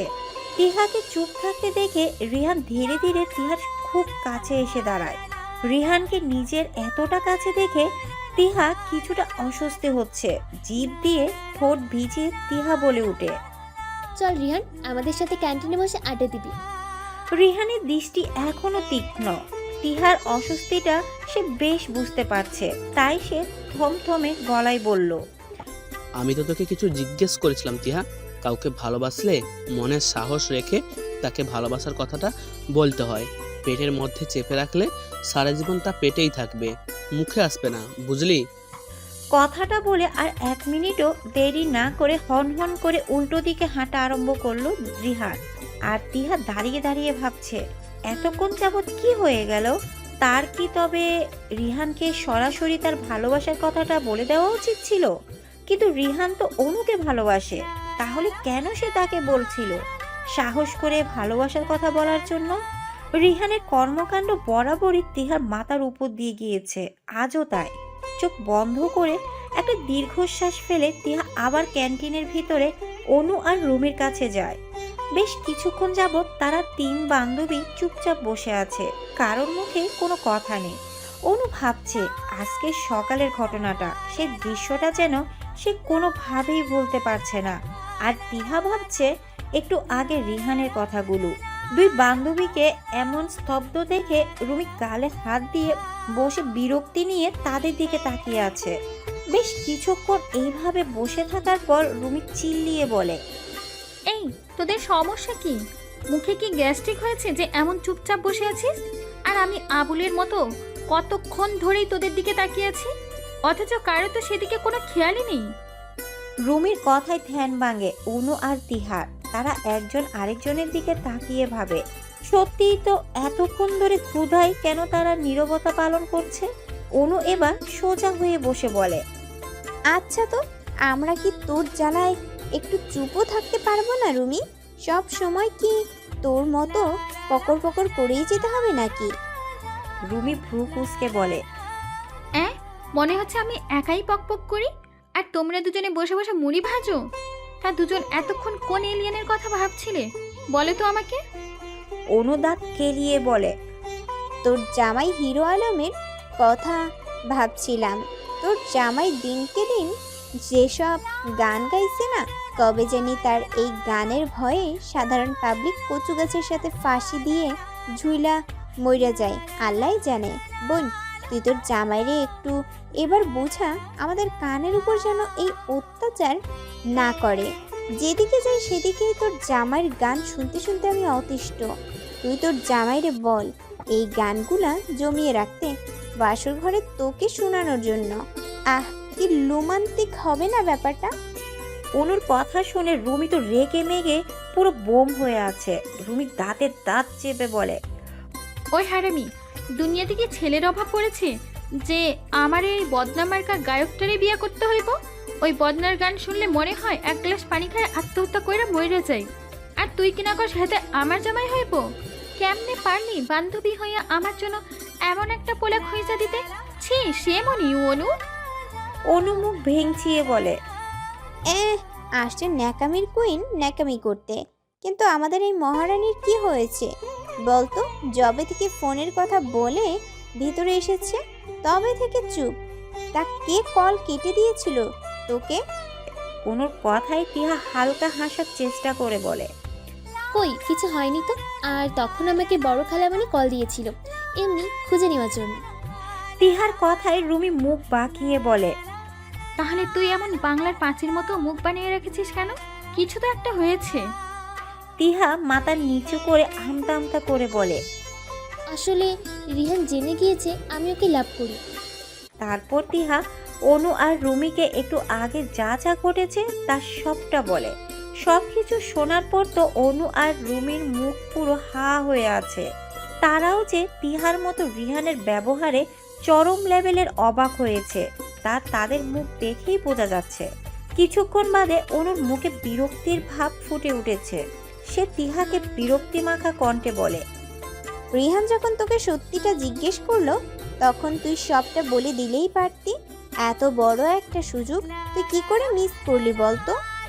তিহা ইনোসেন্ট ফেস করে বলে, জানি না দোস্ত, তখন মাথায় কাজ করছিল না, কি বলবো বুঝতে পারছিলাম না। কিন্তু আমাকে এটা বল, রিহানকে এত কিছু বললোটাকে? তোরা দুজন ছাড়া তো এই কথা কেউ জানে না। তাহলে? অনু সাবলীল কণ্ঠে বলে, আমি বলেছি রিহানকে তোর প্রতি তোর ভালোবাসার কথা। না বলি উপায় ছিল না, কারণ আমি জানি তুই মরে গেলেও কখনো রিহানকে ভালোবাসার কথা বলবি না, তাই বাধ্য হয়ে আমিই বলেছি। কি দরকার ছিল বলতো? আমি তো এখন লজ্জায় ওর দিকে তাকাতেও পারবো না। তিহার কথা শুনে রুমি রেগে গিয়ে বলে, তোর লজ্জার গোষ্ঠী কিলাই, এমন একটা ভাব যেন লজ্জাপতি লতিকা। শোন তিহু, তোকে আজ হোক কাল হোক রিহানকে সব সত্যিটা বলতেই হবে, নয়তো আমাদের সাথে তোর কাটতি। কি ঠিক বললাম তো অনু? একদম, অনেক ড্যাং ডং করেছিস। আর না, এবার সোজা সপ্তাহ রিহানকে গিয়ে বলবি, রিহান আমি তোমাকে ভালোবাসি, ব্যাস। তিহা ছোট্ট একটা ঢোক গিলে বলে, কিন্তু দোস্ত, রিহান তো তোকে ভালোবাসে, ও কি আমার প্রপোজ অ্যাকসেপ্ট করবে? অনু হালকা হেসে বলে, দেখ তিহু, রিহান আমাকে ভালোবাসে ঠিক আছে, কিন্তু আমি তো আর ওকে ভালোবাসি না। আর ভবিষ্যতেও রিহানকে আমি কোনো দিনও ভালোবাসবো না, কারণ একটা মানুষ তাকে আঁকড়ে ধরে বাঁচতে চায় জানিস, যে তাকে ভালোবাসবে।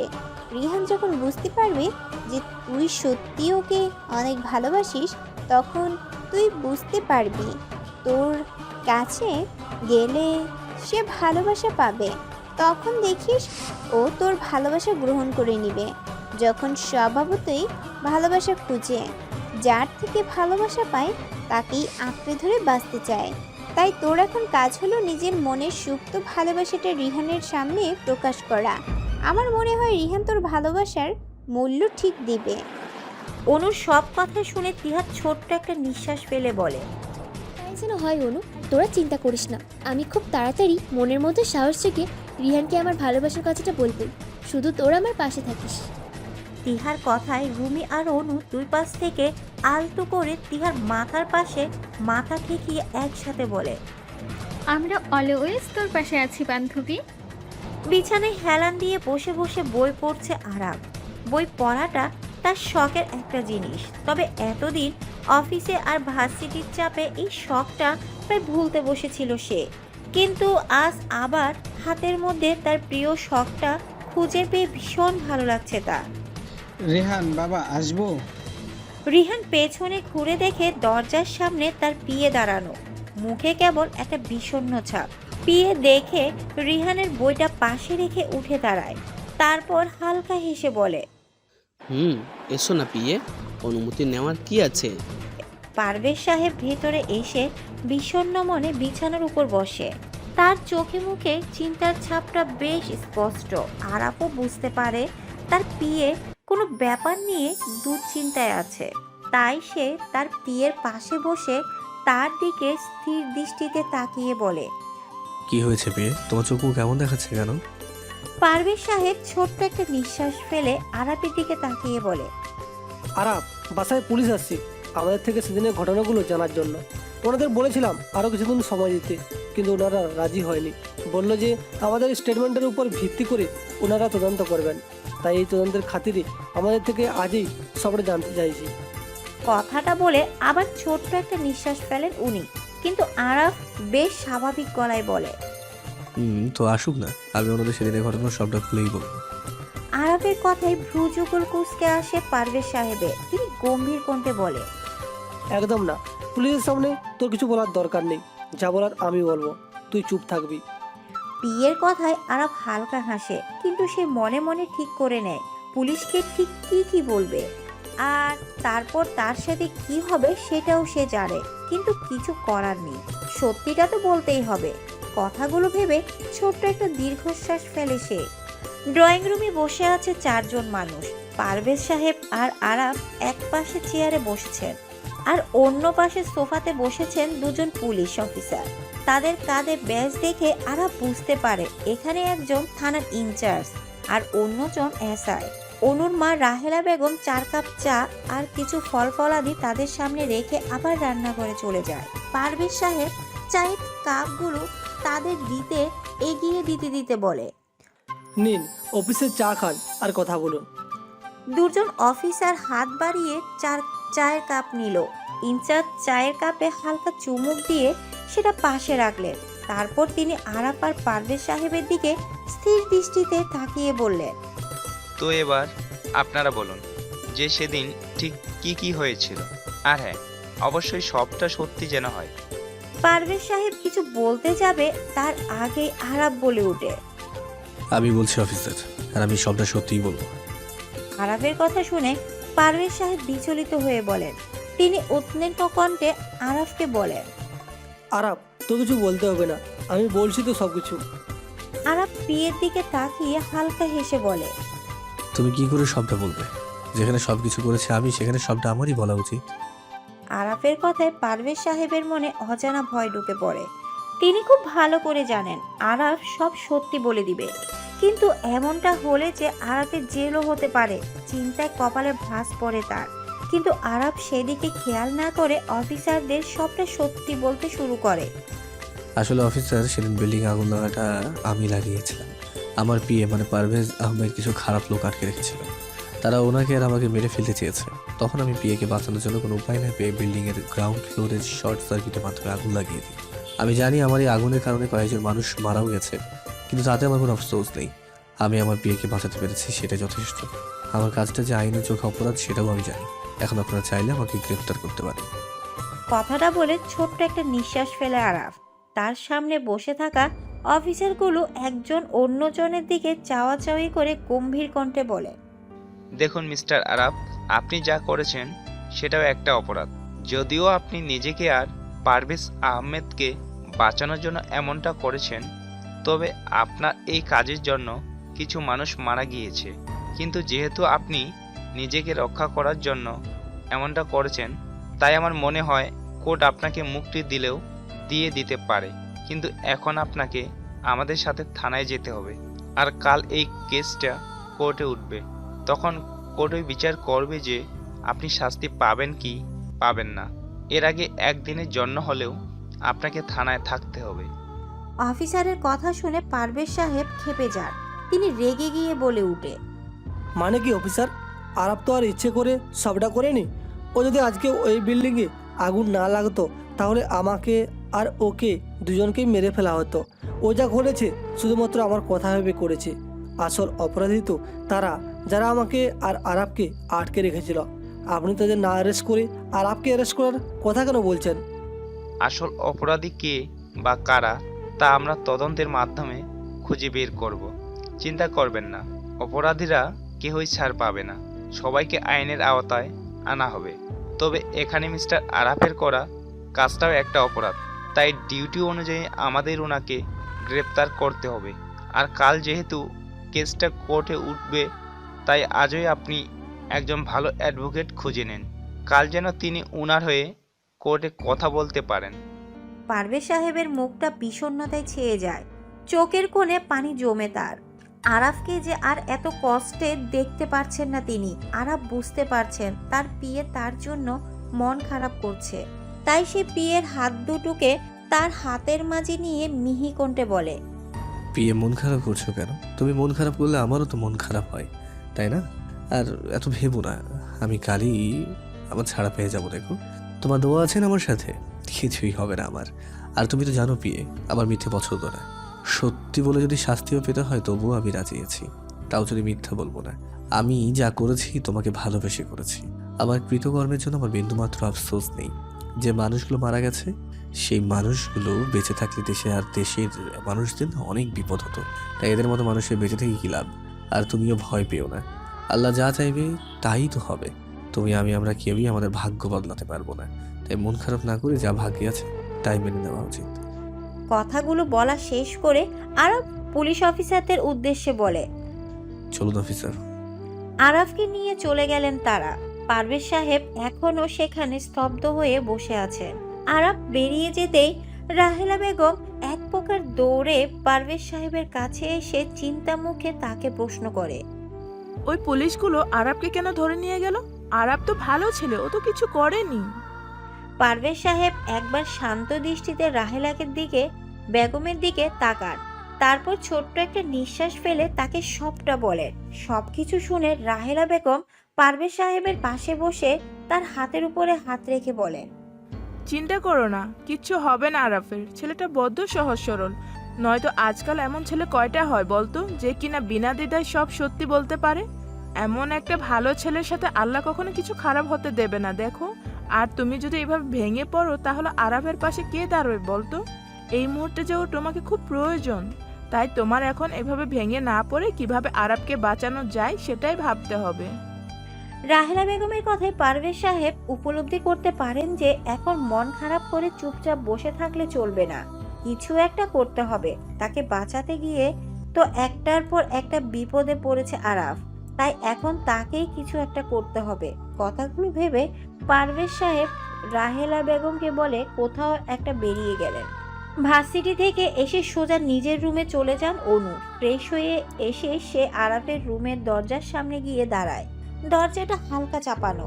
অনু দরজার ফাঁক দিয়ে একটু উকি ঝুঁকি মারছে আরাফকে দেখার জন্য, কিন্তু বেশিক্ষণ যাবৎ এত উকি ঝুঁকি মেরেও সে আরাফকে দেখতে না পেয়ে আস্তে করে দরজাটা খুলে তারপর দরজার ভিতরে মাথাটা এগিয়ে রুমটা ভালো করে দেখে। না, আরাফ রুমের কোথাও নেই। আরাফকে দেখতে না পেয়ে অনুর ভ্রুযুগল কুঁচকে আসে। তারপর ধীরে ধীরে সে আরাফের ওয়াশরুমে দরজার সামনে গিয়ে দাঁড়ায়, কিন্তু ওয়াশরুমের দরজাও তো বাহির দিয়ে লাগানো, তার মানে ভিতরে কেউ নেই। অনু এবার বিরক্তি নিয়ে বারান্দার দিকে তাকায়, কিন্তু না, আরাফ সেখানেও নেই। অনু মনে মনে ভাবছে আরাফ কোথায় গেল। কিছু একটা ভেবে অনু তার বাবার রুমে যায়। বাবা আসবো? হ্যাঁ মা, আয়। অনু রুমে এসে দেখে তার বাবা মোবাইলে কি যেন দেখছে, আর তার মা আলমারির সামনে দাঁড়িয়ে কাপড় ভাঁজ করছে। অনু তার বাবার পাশে গিয়ে বসে, তারপর আমতা আমতা করে বলে, বাবা, আরাফ স্যার কোথায়? উনি কি বাইরে গিয়েছেন? আরাফের কথায় চোখ তুলে অনুর দিকে তাকান তিনি। চোখ থেকে চশমাটা খুলে ছোট্ট একটা দীর্ঘশ্বাস ফেলে বলেন, আরাফকে পুলিশ ধরে নিয়ে গেছে। অনু তার বাবার কথা শোনা মাত্র এক প্রকার চিৎকার দিয়ে বলে, কি? পুলিশ ধরে নিয়ে গেছে মানে? কেন নিয়ে গেছে? স্যার কি করেছে? মেয়ের অস্থিরতা দেখে পারভেজ সাহেব আর রাহেলা বেগম একজন আরেকজনের মুখের দিকে তাকান। তাদের মুখেও বিষণ্ণতার ভাবটা ফুটে ওঠে। পারভেজ সাহেব শান্ত কণ্ঠে বলে, সেদিন ওই বিল্ডিংয়ে আরাফই আগুন লাগিয়েছিল, আর সেটা শুধুমাত্র আমাকে বাঁচানোর জন্য। কিন্তু ওই আগুনে তো কিছু লোক মারা গিয়েছিল, আবার কয়েকজন হসপিটালের আইসিইউতে ভর্তি। আর আইনের দৃষ্টিতে এটা নাকি অপরাধ, আর সেই অপরাধের অপরাধী আরাফ, তাই পুলিশ ওকে ধরে নিয়ে গেছে। বাবার কথায় ছলছল নয়নে তার দিকে তাকায় অনু।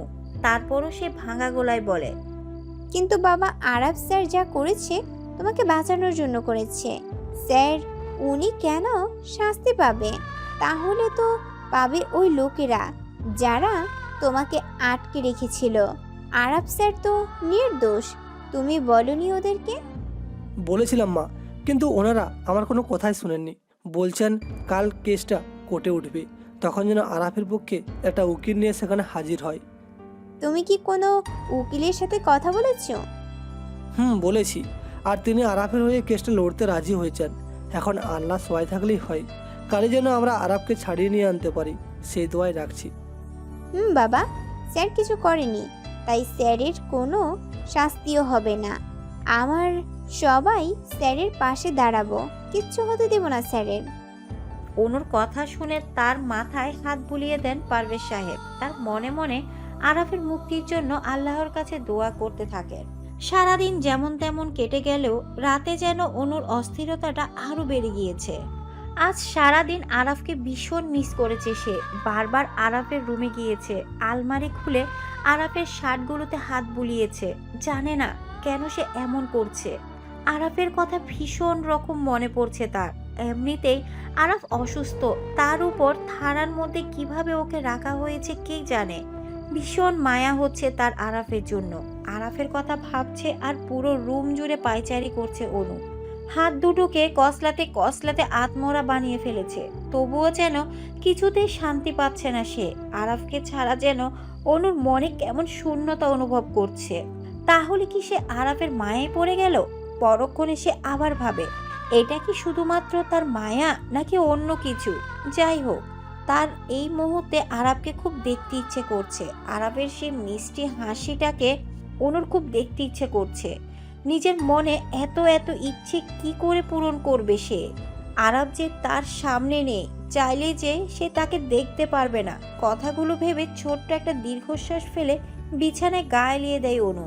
সারাদিন আরাফকে নিয়ে ভাবতে ভাবতে তার মাথাটা এখন ভার হয়ে গিয়েছে, ক্লান্তও লাগছে খুব। তাই ঘুমগুলো তার চোখের পাতায় ভর করতে বেশি দেরি করেনি। এই ভিডিওটি যদি আপনাদের ভালো লাগে তাহলে অবশ্যই লাইক করবেন ও আপনাদের মূল্যবান মতামতটি কমেন্ট করে জানাবেন। আর এরকম ভালোবাসার ভিডিওগুলি দেখার জন্য আমাদের চ্যানেলটি সাবস্ক্রাইব করে আমাদের সাথেই থাকুন। ধন্যবাদ সবাইকে।